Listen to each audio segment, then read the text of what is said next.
जय हिंद दोस्तों, आज शाम की दो बड़ी खबरें यानी आज है आर्मी डे और इस अवसर पर राष्ट्रपति, माननीय प्रधानमंत्री और रक्षा मंत्री सीडीएस साहब और जनरल साहब का सीधा जवानों को संदेश।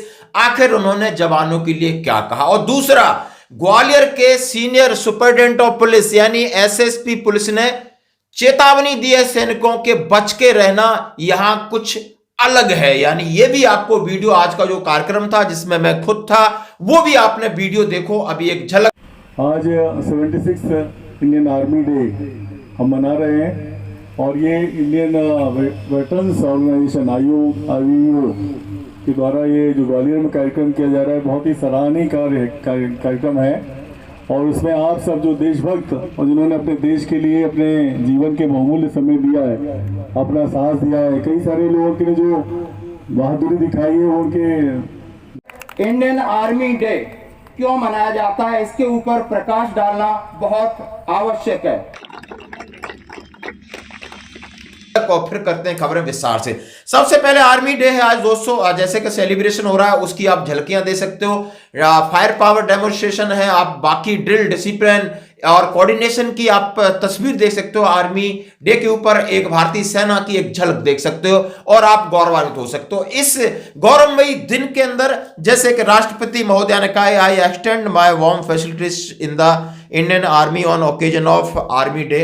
उन्होंने कहा है कि इंडियन आर्मी एक पिवटल है, एक बड़ा रोल अदा करती है इस देश के लिए, क्योंकि वो बाहरी सुरक्षा की हो या आंतरिक सुरक्षा हो या डिजास्टर मैनेजमेंट हो, हर प्रकार का एक भारत को यानी सहयोग करती है। इसके बगैर कुछ भी संभव नहीं है और किसी भी एक राष्ट्र के विकास के लिए उसकी सेना सुदृढ़ और संयमित होना बहुत जरूरी है। और उन्होंने कहा कि हमारी सभी रैंक्स के लिए, एक्स सर्विसमैन के लिए शुभकामनाएं। इसी तरह माननीय प्रधानमंत्री जी ने कहा है कि भारतीय सेना के वीर साथियों, पूर्व सैनिकों का, उनके परिवारों का सेना दिवस की हार्दिक बधाई एवं शुभकामनाएं। बल के वीर और वीरांगनाओं के अदम्य साहस, सेवा और समर्पण पर राष्ट्र को गर्व है। उन्होंने कहा है बाहरी खतरा हो या आंतरिक चुनौतियां या आपदा से निपटना हो, एक संगठनशील और अनुशासन प्रिय और ये बल है जो किसी भी परिस्थिति में देश को ऊंचाइयों तक ले जा सकता है। और उन्होंने कहा है कि यानी सभी जो भी सैनिक अभी तक शहीद हुए हैं उनके लिए श्रद्धांजलि अर्पित की है। और उन्होंने कहा है कि यानी सब प्रकार के लिए सेना ताकतवर है तो देश ताकतवर है। दोस्तों अब आइए हम बात करते हैं, कुछ आपने झलकी देखी है ग्वालियर का आर्मी डे, 76वें आर्मी दिवस के ऊपर हमने ग्वालियर में इंडियन वेटरन ऑर्गेनाइजेशन एक संस्था है, उसने ये हमने सेलिब्रेट किया। वहां पर हमने मुख्य अतिथि के लिए प्रशासनिक आपने देखा होगा senior superintendent of police Rajesh Chandel साहब हैं, दूसरी और एक हिना मैडम है जो सीएसपी और आईपीएस विदिता डागर हैं, और इन लोग और बहुत सारे पुलिस प्रशासनिक लोग वहां पर उपस्थित थे। उस मौके पर उन्होंने क्या कहा, एक फौजी का जीवन जब फौज में होता है तो बड़ा अनुशासित होता है, भाईचारा होता है, वहां कोई अवसरवादिता नहीं होती। जब आप रिटायर्ड होके यहां पर आते हो तो आपके साथ शुरू हो जाता है नया खेल। यहां सब लोग अवसरवादी हैं, जो भी आपसे जुड़ना चाहता है, क्योंकि मेरा ये पर्सनल एक्सपीरियंस उन्होंने कहा है।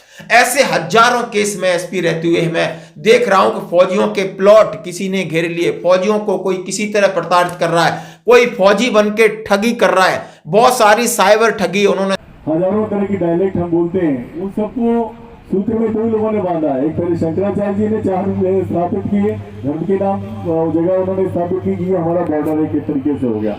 और दूसरा जो इंडियन आर्मी ने जो सुरक्षा दी है वो इस देश को इकट्ठा करके एक देश में, एक राष्ट्र में और देशभक्ति की भावना लेके आगे बढ़ने में मदद किया। मैं जानता हूं कि आप लोगों के लिए बड़ा मुश्किल का काम होता है जब आप अपनी सर्विसेज देके एक अनुशासित जगह से, एक सिस्टमेटिक लाइफ से, जहाँ नियम कायदों से आप चलते हैं और जब वापस आते हैं सिविल लाइफ में जहाँ बिल्कुल अनऑर्गेनाइज्ड है, जहाँ पे इस टाइम में अवसरवादिता ही सबसे चरम सीमा में पहुँच गई। और वहाँ पे जब आप देखते हो कि कोई नियम कायदा पालन नहीं हो रहा तो आप में से बहुत सारे लोगों को बहुत तकलीफ होती है और बहुत सारे ठगी का भी शिकार होते हैं। लेकिन मेरा ये कहना है कि उसी तरह की बात है कि जब हम इंडिया टीम इंडिया में खेलती है तो अलग खेलती है, अलग ग्राउंड में खेलती है, उसको तैयारी वैसी अलग करनी पड़ती है। और जब हम ऑस्ट्रेलिया में जाते हैं तो हमको अलग पिच मिलती है। तो जब आप सिविलियन लाइफ में आते हो तो कहीं ना कहीं हमको रियलाइजेशन ये करना पड़ेगा कि अभी सिविलियंस जो हैं उस तरीके से अनुशासनबद्ध नहीं है, दूसरों का नियमों के प्रति उनका आग्रह, कमिटमेंट नहीं है। कुछ चीज़ें जो सिस्टम में, क्योंकि जब आप अपने कैंपस में रहते हैं हर चीज़ आपको एक व्यवस्थित तरीके से मिलती है, लेकिन यहाँ जब आते हैं तो आप 50 ठगी का शिकार होते हैं। मेरे पास बहुत सारे लोग आते हैं जो ये कहते हैं, बताते हैं कि हमने यहाँ जमीन ली थी सर, एक प्लॉट लिया था सर, और 15 साल पहले लिया, सारे कागज हैं, अब वहाँ पे गए तो कोई दूसरा आदमी खड़ा है और दूसरा आदमी कागज भी लेके खड़ा हुआ है, ज़्यादा हो तो कोर्ट में चला गया है, और वो भी पैसे वाला है, दूसरा वाला भी पैसे वाला है, और कोर्ट में केस चल रहा है, हमको जगह नहीं मिल रही। या आपको जो जगह दिखाई थी पता चला जब आप 10-15 साल बाद आए, जब नौकरी हो गई है, जब तक आप नौकरी में रहे फ़ोन करके पूछते रहे, फ़ोन पे वो आश्वस्त करता रहा और फाइनली उसने आपके साथ फ्रॉड कर दिया, क्योंकि वो तो फ्रॉड करने के लिए देख रहा है। उसको आपके प्रति ये है कि आपके प्रति पैसा है, आपकी बंदी बधाई तनख्वाह है, उसमें से पैसा मिल जाएगा, तो वो एश्योर्ड है कि हम इनको ठगी का शिकार बना सकते हैं। साइबर ठगी के बारे में चिताया कि यदि कोई आपको लिंक भेजता है कि ब्लू टच देता है, इसको कभी नहीं करना, आपका डाटा एक्सेस हो जाएगा और पूरा पैसा अकाउंट खाली हो जाएगा। यदि आप कहीं भी प्लॉट या मकान लेते हो तो उसको इस तरह नहीं छोड़ना है, नहीं कोई कब्जा करके रजिस्ट्री भी दोबारा हो जाएगी और ऐसी चीजें उसमें हम असहाय हो जाते हैं, हम क्योंकि ये ऐसा कानूनी पेचीदा हो जाता है, हम मदद नहीं कर पाते। और उन्होंने ये कहा कि आपको संयम रखना होगा यहाँ पे, क्योंकि यहाँ इसी तरह का वातावरण है, यहाँ की पिच डिफरेंट है, बड़े आसानी से आपने बैटिंग करनी होगी, क्योंकि आप लोग बहुत सच्चे होते हो और सच्ची बातें सुनते हो, आपको गुस्सा भी जल्दी आ जाता है। उन्होंने कहा है आपके पास पर्सनल आर्म्स भी होते हैं, तो बहुत से फौजी आओ ताव में जाकर के उन्हें कुछ सूझता नहीं तो ऐसी वारदात कर देते जिसमें फिर जीवन भर उन्हें पश्चाताप देखना पड़ता है, उनका परिवार डिस्टर्ब हो जाता है। फौजियों के लिए उन्होंने ये भी कहा कि हमने हेल्प सेंटर लगाया है, आप उसमें बैठ सकते हो, आपकी कोई समस्या है हम आपके साथ हैं। पूरा आप वीडियो भी देखिए और जो भी यहाँ हमने जो सेलिब्रेशन किया, अब मैं पूरी आईबी टीम को बधाई देता हूं अपने सैनिक जीवन चैनल से। वहां के जो भी पदाधिकारी हैं सबको मोमेंटो दिए हैं और सबको जो और बहुत सारी वीरांगना है, बहुत सारे एक्स सर्विसमैन इकट्ठे हुए, बहुत सारे सिविलियंस हैं जो आइसोलेटेड हैं, उन सबको बुलाया और सबका मान सम्मान किया। और यही भारतीय सेना की छवि है। हमने कहा है हम प्रशासन के साथ कंधे से कंधा लगाकर हम जो भी कोई हेल्प होगी हम जरूर करेंगे, क्योंकि हम एक अनुशासित सिपाही हैं इस देश के, चाहे हम सेना के अंदर हैं या सेना के बाहर हैं, हमारा जज्बा ऐसे ही रहेगा। धन्यवाद दोस्तों। माननीय मुख्य अतिथि Shri Rajesh Chandel ji, senior superintendent of police Gwalior, Sushri Hina Khan, CSP Jiwaji university Gwalior, Sushri Vidita Dagar, CSP Morar Gwalior, इसके साथ वेटरन सोदान सिंह तोमर जावाज सैनिक संगठन, veteran Suresh Singh Tomar IBO Bhind, veteran Shiv Bahadur Singh Bhadauria IBO Bhind. इस 76वें सेना दिवस पर आईबीओ टीम ग्वालियर, जिनके प्रदेशा अध्यक्ष कैप्टन आरपीएस गौर साहब, कैप्टन राम सिंह तोमर जिला अध्यक्ष ग्वालियर, कैप्टन शत्रुघ्न सिंह तोमर उपाध्यक्ष Gwalior, captain Bhagwant Singh PRO Gwalior, veteran Virendra Singh, veteran Arjun Singh और श्रीमती बिमला तोमर महिला विंग, समस्त आईबीओ टीम के पदाधिकारियों की तरफ से मैं आपका हार्दिक अभिनंदन और स्वागत करता हूं। आखिर इंडियन आर्मी डे क्यों मनाया जाता है, इसके ऊपर प्रकाश डालना बहुत आवश्यक है। हर साल 15 जनवरी के दिन भारतीय सेना दिवस मनाया जाता है। भारतीय सेना एक पेशेवर सेना है जो देश की सुरक्षा को लेकर हमेशा प्रतिबद्ध रहती है। युद्ध बहुत धन्यवाद देता हूँ। एक बार मैं चाहता हूँ कि हम सब में जिन्होंने अपनी सेवाएं दी है उनके लिए एक बार जोरदार ताली से हम उनका स्वागत करें। हमारे देश में जब अंग्रेज गए तो कहीं ना कहीं उनके मन में जाने के प्रति कोई खुशी नहीं थी, मजबूरी में गए थे और साथ में कुछ चालें वो चल के गए थे, जिनमें से एक चाल जो आपने बताई कि उन्होंने कहा था कि भाई आप इस योग्य नहीं हो कि अपनी फील्ड अपनी कमांड आप कर सको।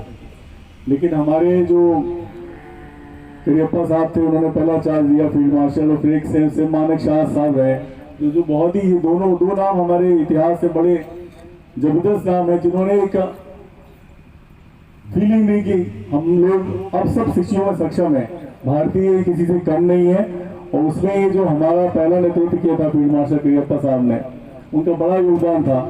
और उनके साथ में जो उनकी प्रेरणा थी, उसमें इंडियन आर्मी के लोग, ये बात भली हो गए हैं, लेकिन ये बात सही है कि जब पहला वर्ल्ड वॉर हुआ था तो उसमें भी इंडियन आर्मी की जरूरत पड़ी थी। इंडियन आर्मी के जवानों ने विश्व युद्ध में ब्रिटिश आर्मी का साथ दिया था और बड़ा बहादुरी के कई जगहों पर अपने झंडे पताका लहराई थी।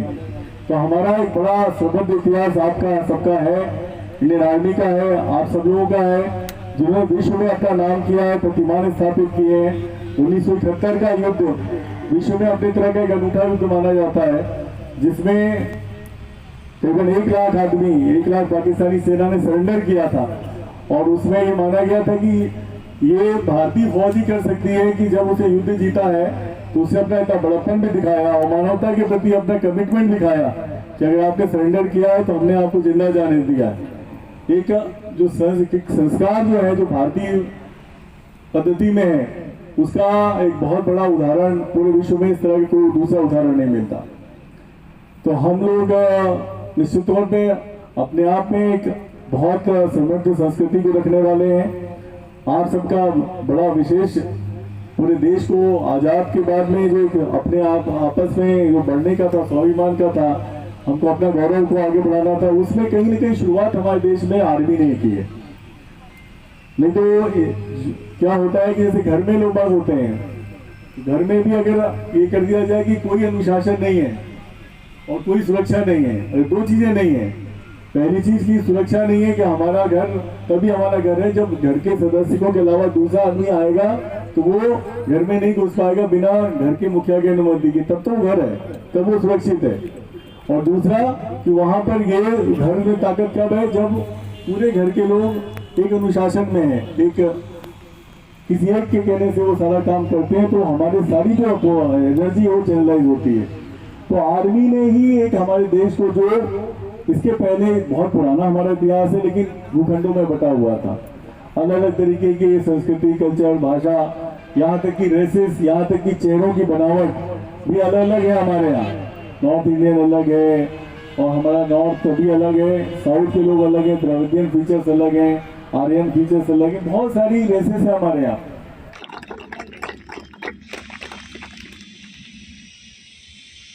सुश्री विदिता डागर, CS। ये जो वर्क के साथ होती हैं वो कहीं ना कहीं हमको, एक जो हमारा IUVO है वो कहीं ना कहीं मदद कर सकता है। एक हमने पुलिस में भी एक हेल्प डेस्क बनाई हुई है। अब उसमें मुझे लगता है कि थोड़ा सा शायद उतना अच्छे से अभी चल नहीं रहा। मानी तोमर साहब भी यहाँ पर हैं, गौर साहब भी हैं, तो उसको हम चाहते हैं कि आप में से कुछ लोग वॉलंटियर करके उसको देखते रहें। तो उसमें जो भी चीज़ें आपसे कंसर्न है उसको हम मदद कराएंगे सारी चीज़ें। और अगर तो ये बहुत खराब लगता है कि एक आदमी पूरा अपना 35 साल, 25 साल, 15 साल देके आया और यहाँ के सारे परेशानी में उसका पैसा जो हार्ड एंड मनी था, देश सेवा में उसने लगाया था, अर्न किया था, वो सारा का सारा फंस चुका है, अटका हुआ है। तो मैं निश्चित तौर पे चाहता हूँ कि उसमें हम आपकी मदद करें। और उसमें जब आप शुरुआत कब करेंगे, जब आप शुरुआत करते हैं, आप किससे जगह ले रहे हो, क्या कर रहे हो, एक बार उसके बारे में वेयर अबाउट लो, सारे पेपर्स लो। जैसे अभी मैं बैठा था तो एक दिन मैं किसी से पूछ रहा था कि कहीं ना कहीं मैं भाई साहब ऊपर आ सकते हैं, महेंद्र यादव जी हैं हमारे पूर्व विकास निगम के अध्यक्ष थे। जनप्रतिनिधियों का भी साथ हमको बहुत जरूरी है। तो कहीं ना कहीं हम शुरुआत उससे करें कि हम कम से कम चिन्हित करके रखें कि दूसरा आदमी ठगी का शिकार नहीं हो। पहले जो लोग कर रहे हैं उनको हम चिन्हित करें कि भाई हम उन पर क्या कार्रवाई कर सकते हैं। लेकिन ये तब हो पाएगा जब हमारा आपका कोऑर्डिनेशन अच्छा होगा और एक लय में हम काम कर पाएंगे। तो वो करने को हम लोग मिलके उस डेस्क को थोड़ा सा और व्यवस्थित करेंगे कि तो उसमें लगातार अपनी बातचीत होती रहे, प्रोग्राम्स भी होते रहे, अपनी समस्याएं भी हम सुनते रहें। दूसरा क्या होता है कि एक समाज ऐसा सोचता है कि भाई आर्मी वाला है तो कहीं ना कहीं उसको फ्री में या सस्ते में शराब मिल रही है, तो शराब पी के लड़ जाता है। और दूसरा क्या है, उसके पास में बंदूक है, लाइसेंस मिल जाता है। जैसे मेरे पास सामान्यतः कोई आता है कहता है कि मैं आर्मी में हूँ, मैं यहाँ पे हूँ, मैं एयरफोर्स में हूँ, तो मैं कहता हूँ कि अच्छा ठीक है, उनको मैं रिकमेंड कर देता हूँ कि भेज देता हूँ कि मैं वही आर्म्स लाइसेंस को मिल जाए। क्योंकि ये कैरी कर सकते हैं, ये इनके पास इसकी ट्रेनिंग है और इनके पास में एक सोच है देशभक्ति की, तो ये सदुपयोग करेंगे। भाई पहला क्राइटेरिया यही है, तो मैं हमेशा रिकमेंड करता हूँ। लेकिन क्या होता है कि कई बार जब वो वापस आते हैं तो कई बार ऐसा जब सिस्टम होता है जिसमें आपको लगता है कोई डिसिप्लिन नहीं है, कई बार उस गुस्से में भी कई बार आप अपने बंदूक लेके निकल आते हो, आप ठीक करते हैं, हम बाहर बहुत लड़े, हम यहीं ठीक करेंगे, वो तरीका नहीं है। देखिए मैंने कहा ना कि आप किस पिच में खेल रहे हो, आप सिविलियन पिच पे आ गए, तो हमको ये चीजें करने से क्या होता है, नुकसान हो जाता है। कई बार आज के छोटी छोटी बातों के ऑडियो वीडियो बन जाते हैं, हर तरह का आदमी लामबंद हो जाता है कि नहीं साहब इस तरह से करते हैं, तो वो थोड़ा सा हम अपने को कंट्रोल करें। तीसरा, कहीं ना कहीं आप सब अभी काफी लोग रिटायर्ड हो गए, लेकिन सबके शारीरिक डिंडोल अच्छी है, फिजिकली आप फिट हो, मेंटली अलर्ट हो, ये बहुत जबरदस्त बात है। और इसके काउंटर पार्ट आप देखते होंगे, जब अपने सिविलियंस को जो आपके गांव में साथ में रहे होंगे, आपके मोहल्ले में साथ में रहे होंगे, वो आपसे 20 साल पुराने लगते हैं, ज्यादा तो अशक्त हो गए, क्योंकि उन्होंने रूटीन में कभी फिजिकल एक्सरसाइज करना नहीं सीखा है, कभी उन्होंने कोई पैशन से कोई काम नहीं किया है, वो किसी तरीके से जिंदगी काटते रहे और उसकी वजह से वो हमेशा परेशान रहे। तो हम लोग हमेशा यूनिफॉर्म फोर्स वाले दूसरों के लिए एक अच्छा उदाहरण होते हैं, तो वो आपको निश्चित तौर पे उसमें हमको हमेशा जरूरत पड़ती है। कई बार ऐसा होता है कि हम लोग जब पुलिस वाले जब क्योंकि कुछ करते हैं तो लोग कहते हैं पुलिस वाले हैं इसलिए ऐसा कर रहे हैं, लेकिन कई बार व्यवस्थाएं ठीक होती है। जैसे हम लोग आग्रह करते हैं आजकल की ग्वालियर में, हम ज़्यादा से ज़्यादा यातायात नियमों का पालन करना, उसके लिए लोगों को हेलमेट पहनना चाहिए। आप सबसे बड़ा कारण आता है कि हेलमेट अगर नहीं पहना है तो उसकी डेथ का कारण 25% के आसपास है जो आपने हेलमेट नहीं पहना।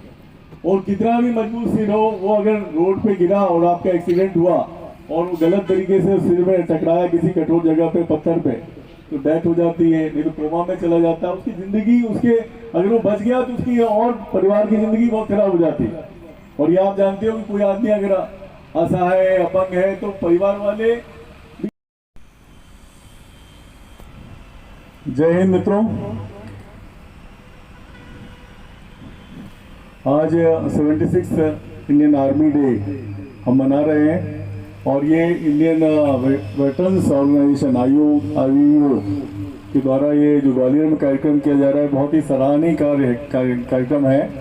और उसमें आप सब जो देशभक्त और जिन्होंने अपने देश के लिए अपने जीवन के बहुमूल्य समय दिया है, अपना साहस दिया है, कई सारे लोगों के लिए जो बहादुरी दिखाई है वो उनके